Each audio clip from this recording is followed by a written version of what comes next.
Hey y'all, it's Kim. So I don't know if you guys have seen this, but these idiots from the MSNBC met with Donald Trump. Now, in my opinion, I wouldn't have met with them. I'd be as petty as possible because everything they're gonna do is just twist his words and make him look stupid or whatever. I wouldn't trust him as far as yeah. Anyway, as far as I could throw them, but let's see. Let's watch. This is Fox News reporting it, but I couldn't find the full video where they were doing all this talking here. Let me scoot back. Yes, I'd be petty. Yes, I sure would. You won't believe this. MSNBC Morning Joe co-hosts and vicious Donald Trump critics revealed this morning that they met with President-elect Trump at Mar-a-Lago on Friday morning. They did this after conceding that voters overwhelmingly had made their choice. We were given the opportunity to do just that. Joe and I went to Mar-a-Lago to meet personally with President-elect Trump. It was the first time we have seen him in 7 years. Let me stop. I wouldn't speak to these people. Like I said, I'd be so petty, but I know Donald Trump probably has his reasons for doing it. Um, because obviously you kind of have to work with both sides on everything. Even though these people aren't like real journalists, they are activists. And so, I mean, their bias is very well known. And so, anyway, I mean, he's got his reasons for doing it, but everything they do, it's like twisted or they try to make him look bad, whatever the case might be. But anyway, let me just listen to this idiot. Yeah, 7 years. I wonder why he wouldn't have spoken to you in 7 years. Because y'all trashed him every day. Just like there's her on The View like 3 weeks ago talking about how Trump overturned Roe v. Wade, but it went back to the states. Hello, we've been saying that. He even believes in the three exceptions. Hello, he said that. But yes, let's listen to this idiot go on and on. And it's going to come as no surprise to anybody who watches this show, has watched it over the past year or over the past decade, that we didn't see eye to eye on a lot of issues. No kidding. And we told him so. What we did agree on was to restart communications. In this meeting, President Trump was cheerful. He was upbeat. He seemed interested in finding common ground with Democrats on some of the most divisive issues. And for those asking why we would go speak to the president-elect during such fraught times, especially between us, I guess I would ask back, why wouldn't we? So why wouldn't you meet with Donald Trump? I'm thinking really hard. Well, maybe here's why. These are your own words. The retweeting of neo-Nazi videos, Charlottesville. I mean, I could go on and on. What he said about majority black countries. That is tearing more at the fabric of America than attacks on the Twin Towers did. We rebuilt from that. We became stronger because of that. But this seems to me a far graver threat to the idea of America. If Republicans continue this line of thinking, if they continue their support for Donald Trump, they needn't fool themselves. A second Trump administration would destroy the Department of Justice, would destroy the FBI. This is not a reach. I could go back and talk about Nazi Germany, and I'd do it without any concerns whatsoever. And if people can't start drawing the parallels, well, you're just stupid, or you have your head in the sand, or you're one of them.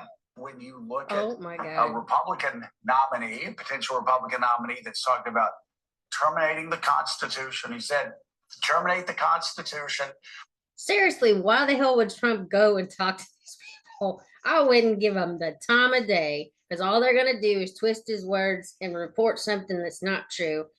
Like all of this stuff. He's not a damn dictator. He doesn't have the ability to be a dictator. If anybody was going to be one, it would have been Kamala Harris because she would have used executive actions like we talked about. And even that probably would have got stopped. But at the same time, people are just so stupid. These people are so stupid. And They say that some of us live in an echo chamber. I would rather listen to people that kind of agree with me than listen to this nonsense.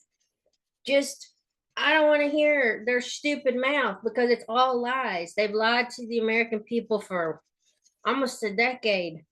Are you kidding me? Are you freaking kidding me? Why would he go and talk to y'all? No wonder it's been 7 years. Y'all lied about him for the last 4. He hasn't even been in office. Y'all lied about him prior to that while he was still in office. And you're going to continue to lie about him. Stop being dumb. Ugh. These people just make me so mad. Because it's like it's just the dumb that falls out of their mouth, the lies. And no wonder their ratings are going so bad. I hope they get pulled off the air just like The View. They are horrible too. Here, I'll be quiet. Arrest political opponents using the Justice Department, assassinate generals that weren't sufficiently politically loyal to him. All the things that he's mentioning right now, that's what they've been doing to Trump. 2 assassination attempts. All the lawfare, 4 trials that I know of, 2, 3 impeachments. I'm sure they're working on impeachment number whatever, 4. Yeah, all the crap they talk about Trump doing, they're actually doing it. So if a Democrat is pointing at you, just know that that's what they're about to do to you. Whatever they're saying that you're doing, you know, behind the scenes, they're fixing to come after you, just like what they just accused you of. Hello. Look at the quote from Joseph Goebbels. Yeah.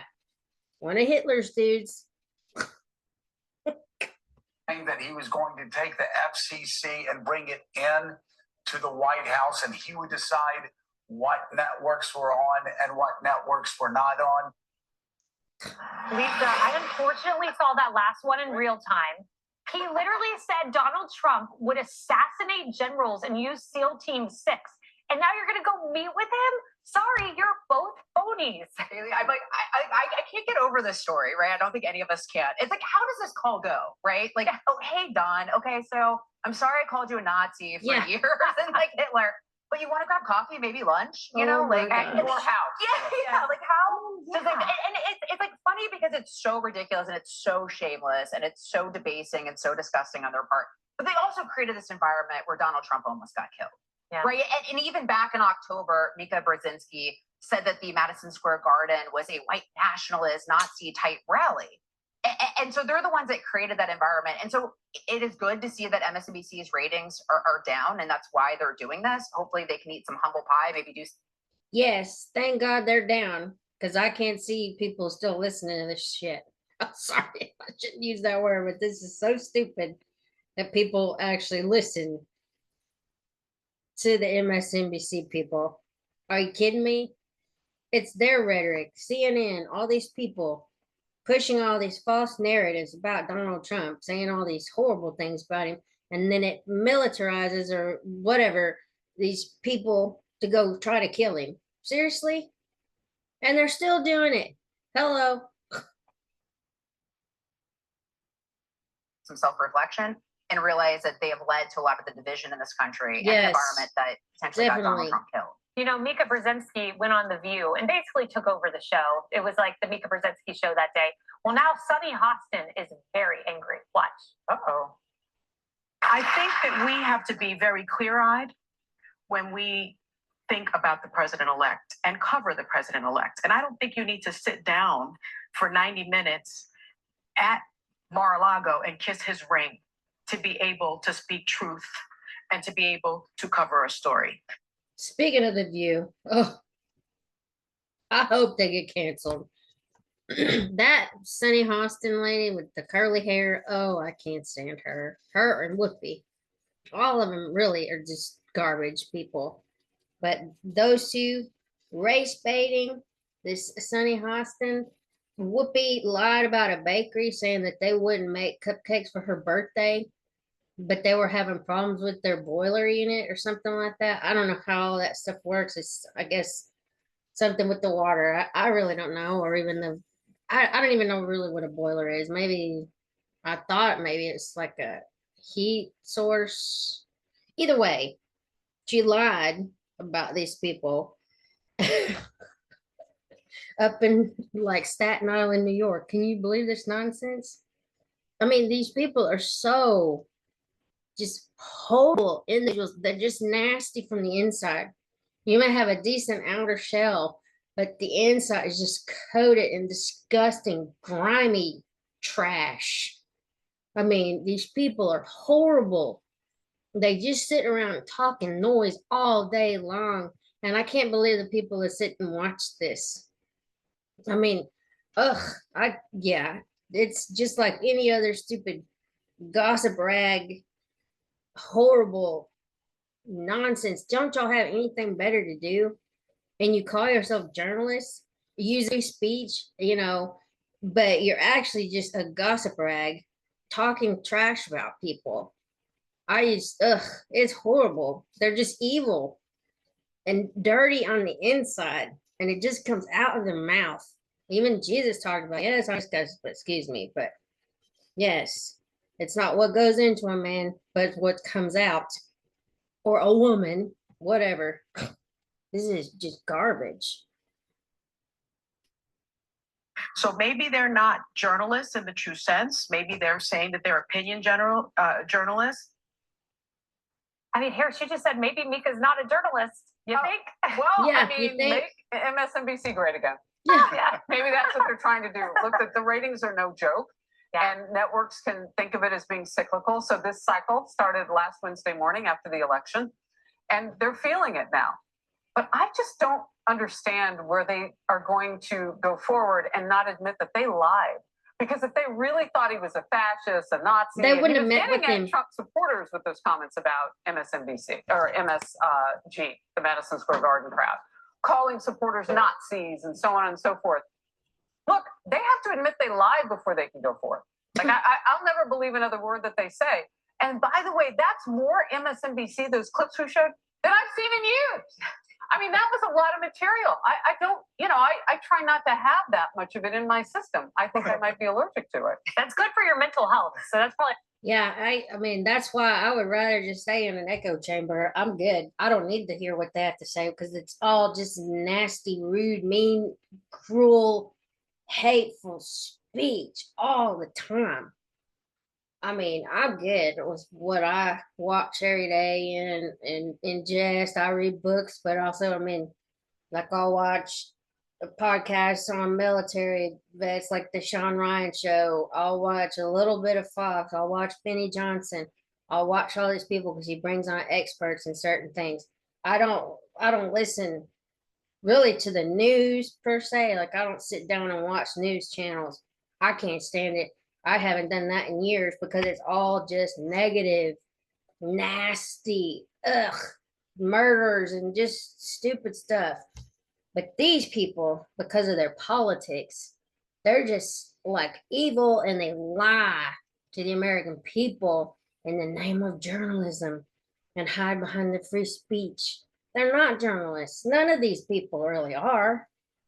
I mean, to me, a journalist is somebody that's going to go out there and get a news story, dig for facts, instead of just coming on and running their mouth. And I think it was Walter Cronkite. I believe he was on like one of the major networks, or maybe in 60 Minutes, because I was a kid, so I don't remember this for sure. But I think he said, "We report, you decide," meaning that they would get the information to you, and you have to decide if what they're saying right. That's kind of the way I see it. I don't know. You take it or leave it, more or less. I don't know. But I just, some of these people are not journalists. They just get on here and talk crap. That's all it is. But anyway, let's finish this. Ugh. And why it's I'm sure they're nice people, but they lie. John, the fact that Trump took this meeting, Brooke Singman at Fox News Digital reached out, got some comments from him, and I found them to be fascinating. So for someone who's a fascist and all of these things, he said, "I'm not looking for retribution, grandstanding, or to destroy people who treated me unfairly." He thinks it's vital to have a free, fair, and open media, and he has an obligation to talk to even those who mistreated him badly. I wish I could have seen him opening the front door and say, "What, you couldn't find Mao and Stalin? They were busy?" Yeah, for real. But, Oh my God. but no. I can't believe he let people in his house. Think about if people are calling you Hitler or Stalin or Mao. Yeah, I wouldn't meet and with they them. want to help come over and have coffee. Would you actually? Yeah, no, see, I would be so petty. You ain't coming to my house. We'll meet at McDonald's down the street. You ain't coming to my house. And if I don't like the way this meeting's going, I'm walking out. Yeah, I wouldn't. They ain't coming to my house bringing all that negativity, the trash. No, all that trash talking, and then still saying they totally disagree with them. Who cares? No, who cares? Don't even give them the time of day. That's my thought on it. Nope. Don't even give them time of day. They're not worth your time, Trump. You have bigger things to do than deal with some stupid so-called journalists. Just get to work. What I would say to you is if you were to ever see this Donald Trump, I hope you stay on the podcast circuit and just keep letting people see who you are, because these people on these MSNBCs and CNN, all they're doing is tearing you down. You can get a bigger reach if you were to actually sit down and do podcasts on a regular basis from now until the end of your presidency. I think that would be the best thing. That way it reaches a large audience. They can see who you are. They can listen to you speak, not through somebody else's lens or their filter, and they lie about it, twist your words around. That's what I would say. Anyway, let me get back to this, but I don't know. Trump may never see it, and that's fine. But yes, that's my thought on the deal.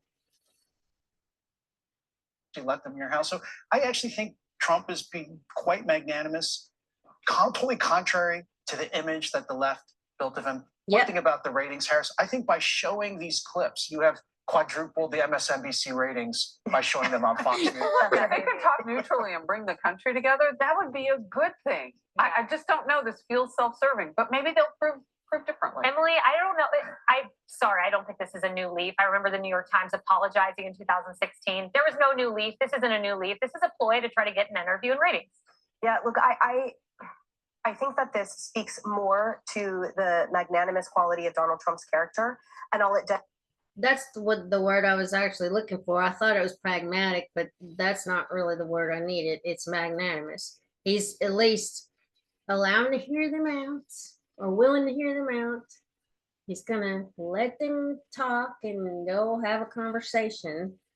And maybe sometimes that's the best way to get to know somebody, the true self. It's just talking.